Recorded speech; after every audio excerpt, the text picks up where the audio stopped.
belakangan ini muncul suatu dorongan dan kecenderungan negatif yang sangat ekstrim dari sekelompok kaum fundamentalis Protestan untuk, ya, saya menggunakan kaum fundamentalis untuk tidak mengeneralisasikan Protestan secara menyeluruh. Dengan semangat yang dibumbui apologetik, mereka menyerang inti iman kekatolikan. Apa yang mereka lakukan untuk menyerang iman kekatolikan tentu bukan sesuatu yang baru. Sayangnya, sejauh pengamatan saya, pernyataan mereka atau argumen-argumen mereka tidak didahului dengan studi yang mendalam tentang iman dan wahyu Allah dalam Alkitab. Sehingga di luar kesadaran mereka, mereka jatuh dalam bid'ah atau ajaran-ajaran sesat. Salah satu inti iman yang sering mereka serang berkaitan dengan penghormatan Katolik terhadap Santa Perawan Maria. Dogma Santa Perawan Maria mereka serang secara subjektif atas keyakinan pribadi yang diselubungi pengetahuan yang salah tentang Alkitab. Serangan-serangan mereka terhadap dogma Santa Perawan Maria kemudian mendorong saya untuk mencari sumber asli ajaran Martin Luther dan Lutheran sebagai akar Protestantisme tentang Santa Perawan Maria.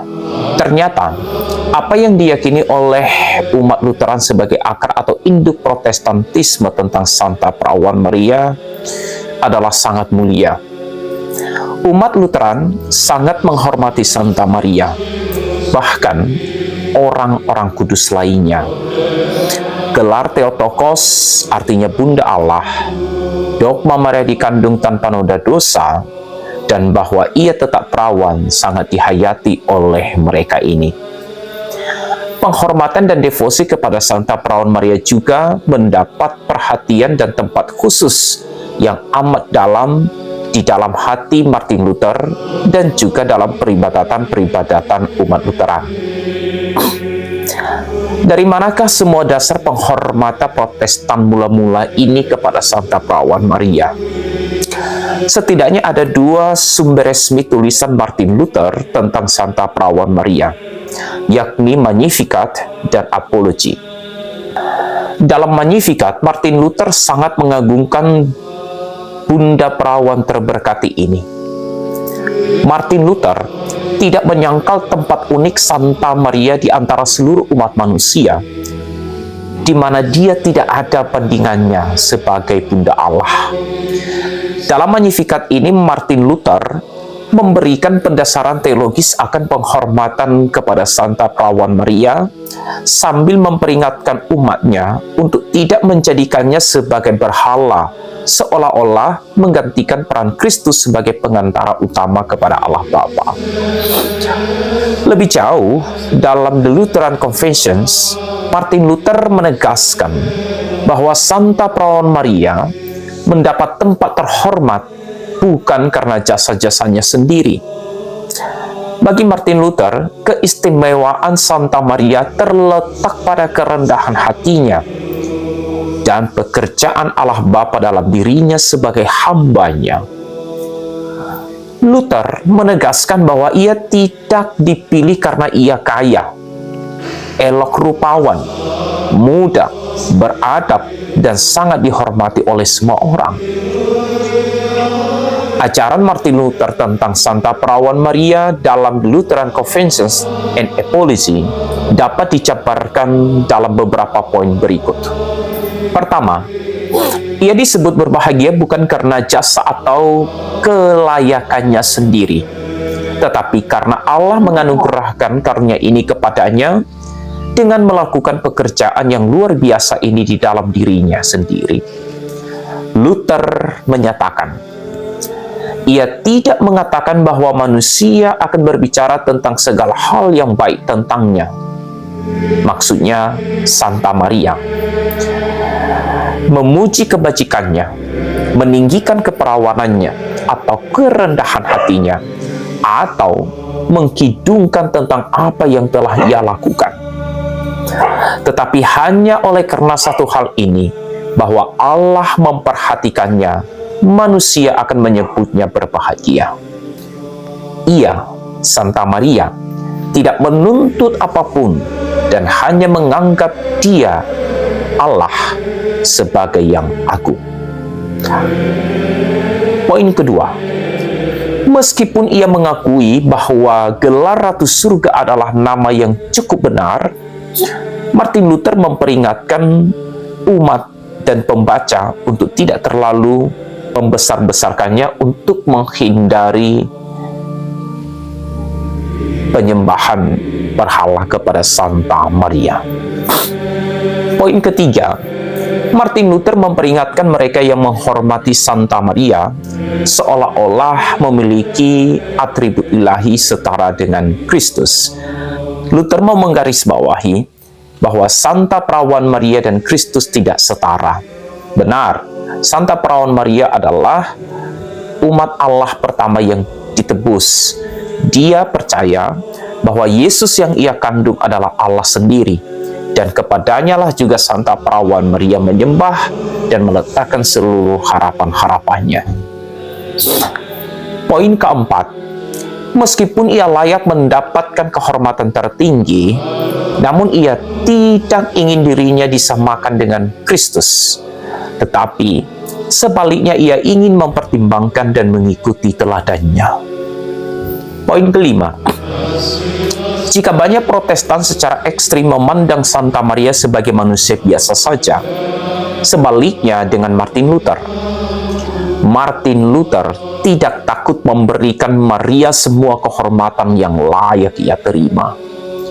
Dengan penuh semangat ia memanggilnya Bunda Allah yang terberkati, Perawan Maria yang paling terberkati, Bunda Kristus, dan Ratu Surga. Poin keenam, ia juga kagum akan iman dan kerendahan hati Santa Maria. Martin Luther berkata, bukankah jiwanya luar biasa? Poin ketujuh, Santa Perawan Maria diberi tempat yang unik sebagai Bunda Allah. Luther menulis, tidak ada seorang pun mampu mengungkapkan kebesaran Bunda Maria. Kendati pun ia memiliki lidah sebanyak daun di pohon, atau rumput di ladang, atau bintang di langit, atau pasir di tepi laut, sesekali keagungan jiwa Bunda Maria tak dapat dilukiskan oleh kata-kata manusia yang terbatas. Poin ke-8, sebagai seorang guru yang baik, Martin Luther tidak menggunakan gelar-gelar Bunda Maria untuk menghormatinya tanpa alasan yang jelas. Ia tahu ada sesuatu yang sangat berharga untuk dipelajari dari Santa Perawan Maria dan dari semua gelar-gelar yang diberikan oleh gereja kepadanya. Seperti yang dinyatakan dalam pasal 21 Apologi, dengan menghormati orang-orang kudus, orang Kristen diajar untuk bersyukur kepada Tuhan, untuk dikuatkan dalam iman, dan didorong meniru iman dan kebajikan mereka. Poin 9. Cara kita berbicara tentang Maria dan karya Tuhan di dalam dirinya juga merupakan pengakuan tentang apa yang kita yakini tentang Kristus dan karyanya di dalam kita. Dengan mengatakan bahwa Maria adalah Bunda Tuhan, orang Kristen mengakui bahwa Kristus adalah Tuhan dan manusia, dua kodrat yang bersatu dalam satu pribadi. Dalam diri Maria, kita melihat Tuhan memilih untuk menempatkan dirinya di dalam rahimnya, dan diingatkan bahwa ia juga memilih untuk menempatkan dirinya di dalam diri kita melalui sabda dan sakramen-sakramennya. Lebih jauh, dalam kerendahan hati Maria, kita melihat kasih karunia Tuhan dan tangan belas kasihan terhadap kita orang-orang berdosa yang hina. Seperti yang dikatakan Santo Paulus, Allah memilih apa yang bodoh bagi dunia untuk mempermalukan orang-orang yang berhikmat. Poin ke-10, umat Kristen didorong untuk meyakini bahwa sekalipun kita miskin, hina, dan rendah, Allah memilih untuk memberikan kasih karunia dan kebaikannya kepada kita. seperti Maria, dengan melakukan perbuatan-perbuatan Allah yang dahsyat di dalam diri kita. Martin Luther, melalui tulisan-tulisannya perihal Santa Perawan Maria dalam Magnificat dan Confession and Apology, mengingatkan kita bahwa Santa Perawan Maria layak dan pantas mendapat posisi yang istimewa dan unik di dalam hati setiap umat manusia. Martin Luther sendiri seorang pelopor dan reformis yang dengannya denominasi-denominasi menempelkan dirinya sangat mengakui Bunda Maria. Maka setiap pengikut Kristus yang sejati tidak memiliki alasan apapun untuk takut dan enggan mendekati Santa Perawan Maria. Allah memilih Santa Perawan Maria dan menganugerahkan kepadanya nama terindah, terberkati di antara semua wanita, bukan untuk menjadi jurang pemisah antara putra-putri Allah. Allah memilih Santa Maria untuk menjadi tempat pelarian yang paling aman guna memohon kerahiman Allah. Alkitab, terutama Injil Yohanes, menunjukkan kepada kita bagaimana karena iman, ketaatan, dan kasih murni Santa Maria, Yesus melakukan mukjizat pertamanya. Ya, mukjizat pertama karena permohonan Santa Maria. Mendekati Santa Maria dengan cinta yang tulus adalah jalan berahmat. Sebaliknya, menjauhi Santa Maria, apalagi menolak, membenci melalui ajaran-ajaran sesat, merupakan suatu kedurhakaan. Bagaimana menjelaskan dengan logika manusiawi bahwa seorang anak menolak ibu surgawinya? Bukankah itu salah di mata Tuhan? Tidakkah terpikirkan oleh Anda, para apologet fundamentalis Protestan, bahwa penolakan terhadap Maria adalah penolakan terhadap Kristus juga dan perintah-perintahnya? Martin Luther menegaskan, menerima Santa Perawan Maria dan menghormatinya juga penerimaan dan penghormatan kepada Kristus. Mengapa? Karena kedegilan hati Anda begitu saja membuang harta warisan yang telah dianugerahkan Yesus kepada Anda, malah pada saat puncak penyaliban di atas salib. Ibu, inilah anakmu. Anak, inilah ibu.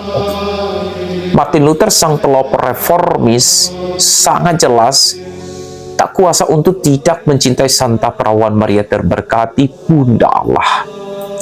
Bahkan ia mengajarkan, dengan menerima Santa Maria sebagai Bunda Allah, kita juga menerima dan mengakui Kristus. Jika Martin Luther soko guru yang darinya imanmu saat ini Anda wariskan, semestinya demikian juga dengan Anda. Jika Anda mengakui Martin Luther dan ajarannya tentang Santa Maria yang dia cintai dengan amat dalam, mengapa Anda tidak berada di jalannya? Jangan-jangan Anda melawan sang reformis itu. Lalu pertanyaannya, masih pantaskah Anda menyebut diri sebagai Kristen? Kesesatan Anda tentang Santa Perawan Maria dan juga perihal ajaran-ajaran iman Katolik telah menghancurkan hati dan budi Anda. Maka dengarkan dan camkanlah kata-kata ini. Seorang Kristen tanpa Bunda Maria adalah yatim piatu. Salve.